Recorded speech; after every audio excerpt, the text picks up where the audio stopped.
And then the other spot that we had the chickens, the chickshaw, was right here.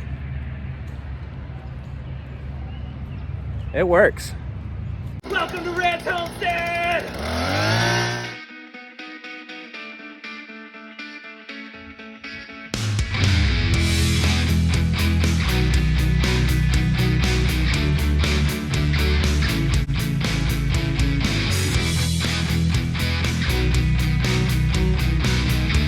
Good morning, one and all. Welcome back to Red's Homestead.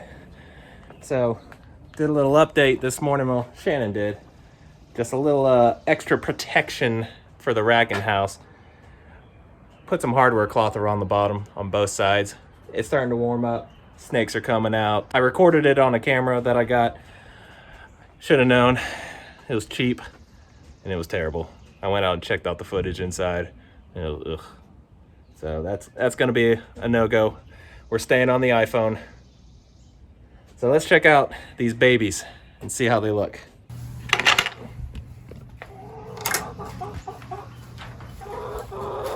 Hello, Miss Ruby Roo. Hey, Miss Abby, can we come look at your babies? Can we see how your babies are doing?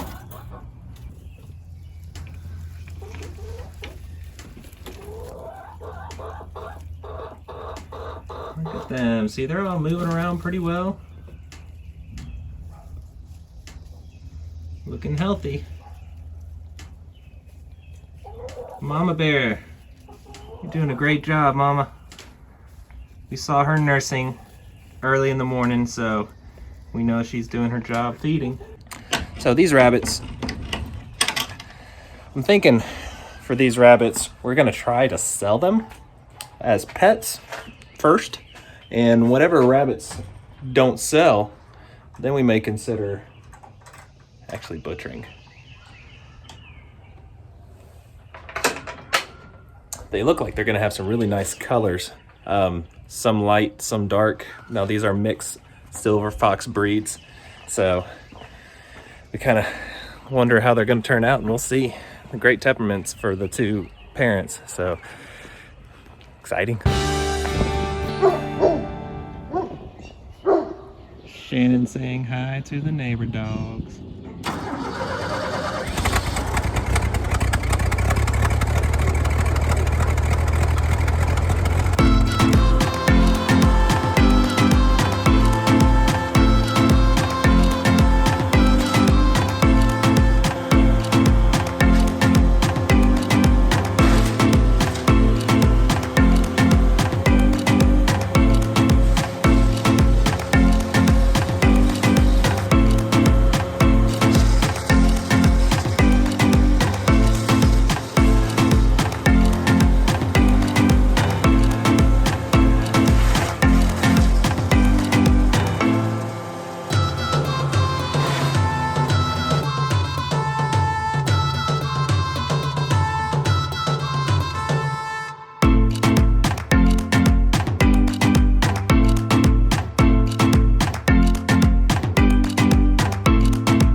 All right, well, the good news is I got it up and running. The bad news is Shannon's gonna fall off the four-wheeler. That's why I don't want to use the wood chipper. It scares me. I'm gonna Yeah. fall into it. The bad news is it's gonna take forever. It didn't feed as fast as I thought it would. It could need blades sharpening or replaced or something, I don't know. But And we barely got it out. we barely went through like a small pile. Ugh. I don't know what's better, burn it all, or I would like the wood chips, but I know. there's Tommy who can help you. Yeah, we need the wood chips, but I know, I'm gonna use fresh water. it's a lot. It's a lot to it. Hello, chickies. Did y'all hear that big, loud, scary noise?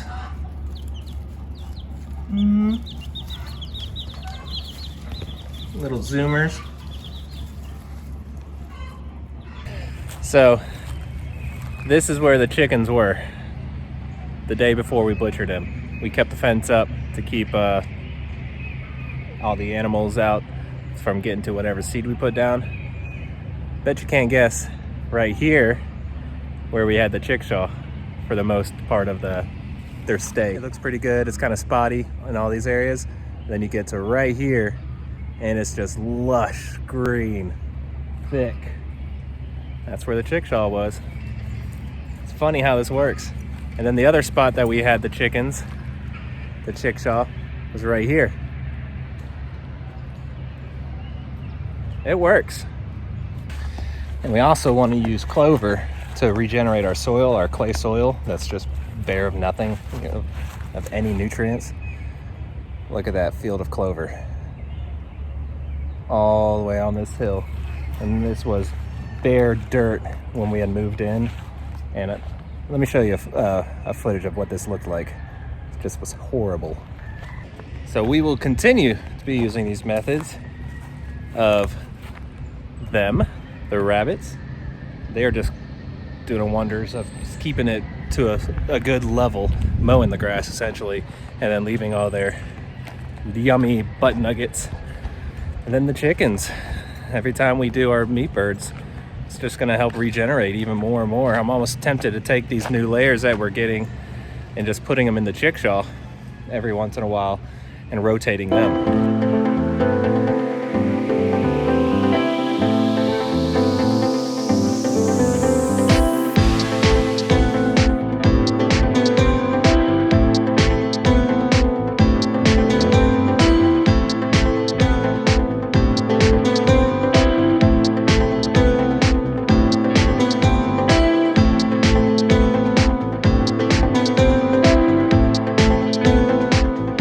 Got this whole area now fenced off, and what we're going to be doing is probably later this week, whenever I have a day off, we're cleaning out the entire racking house and putting all fresh new straw and pine shavings in there, and we're going to take all of that good stuff, seed here, and put everything that's in the racking house on top of it to help the moisture stay in.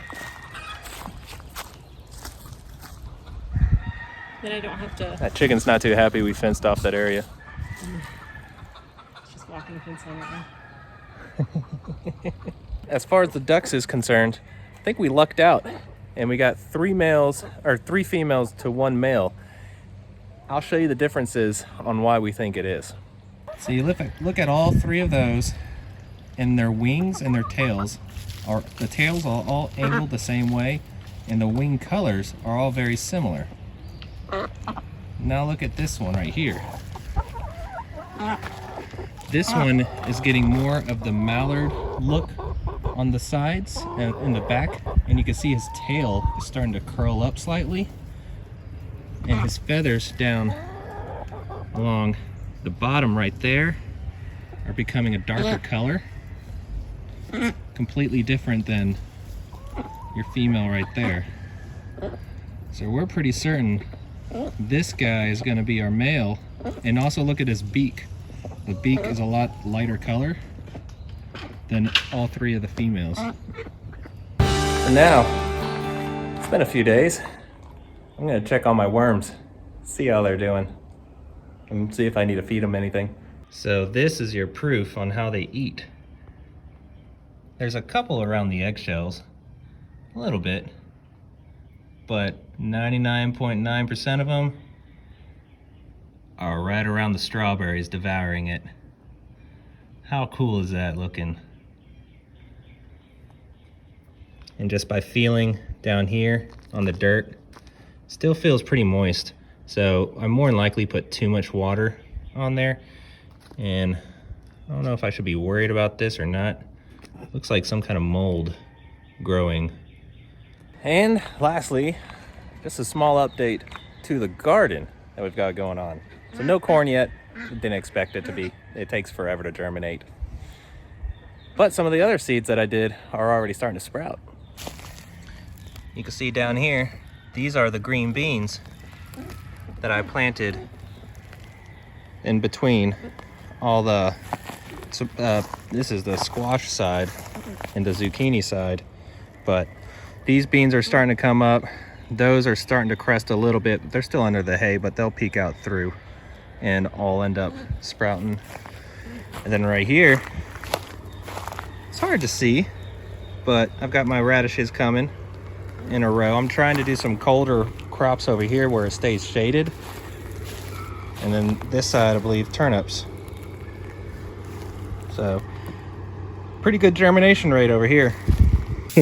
We have some of just regular old, those frozen patty burgers. And then we got venison burgers right there. That's the good stuff. And good old hot dogs. Eating good tonight.